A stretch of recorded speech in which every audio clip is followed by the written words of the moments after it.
This is One-on-One.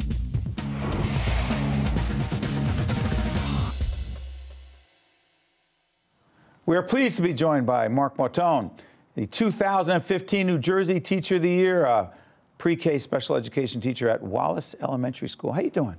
Good.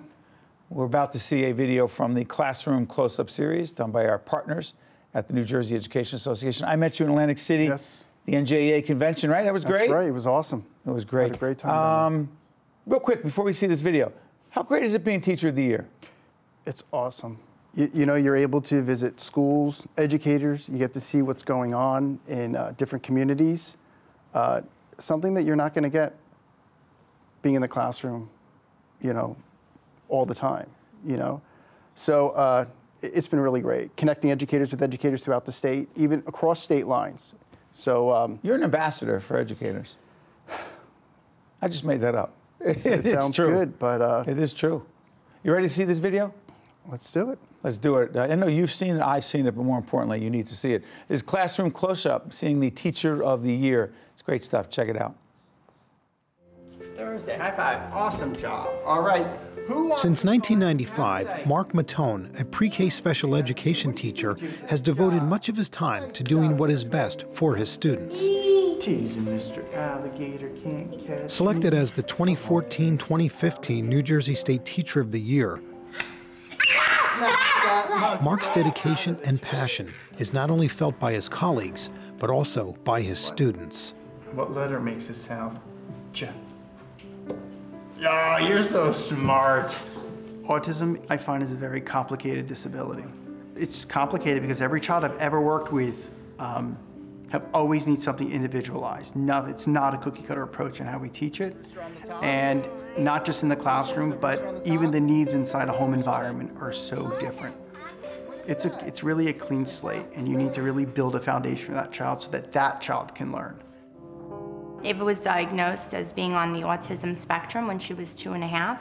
We did 6 months of early intervention, and then she was transitioned into the ABA program, which Mark runs. So I was always comfortable with her being in special ed. I mean, obviously, it's everyone's dream for their child to be mainstreamed, and I feel, you know, under Mark's direction, she has been able to reach her potential. He's given us hope and help when we felt hopeless and helpless. I made a lot of dreams come true. When you're a teacher, I think you bring some of that parenting in the classroom. I think there's more of an understanding, but there's also that understanding of what goes on in your child's education as well. My son was about 2 years old. We knew he was having speech delays. We had him evaluated for speech, and we found out he had a 9-month delay. And the next day, he ended up going into seizures right at dinner. He's on medication now.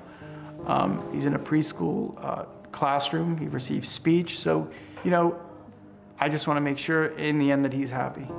That's it. It's like any of the children that come in my class. You took him from there. And where do you want to put him? You just want to swing him? My goal for each child is that they are able to learn to their maximum potential.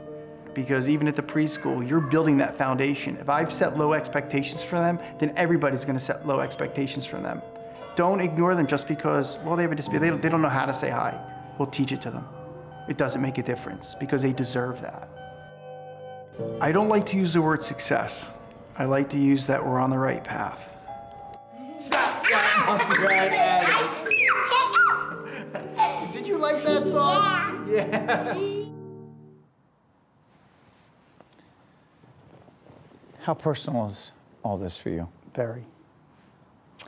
It's very personal. I think when we talk about what we go into our careers for, in education, we talk about passion, we talk about the love of learning. There's something else that you just can't describe. And it's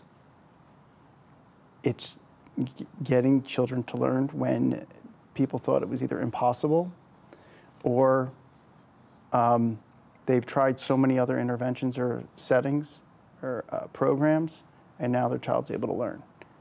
So it's very personal. I put every ounce of what I could into my students because I think any student deserves that kind of attention. I often think about the concept of empathy, the ability to empathize. Do you think about that? I do. Do you try to imagine what it might be like for these children and their parents? You know, I don't walk in their parents' footsteps, but they've invited me into their homes. And I've been on the phone with them midnight.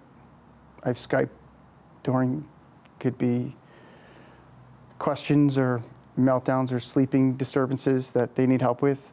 I will never walk in their footsteps. The closest I have was with my son, but their life is very difficult. Why? Describe what they're facing.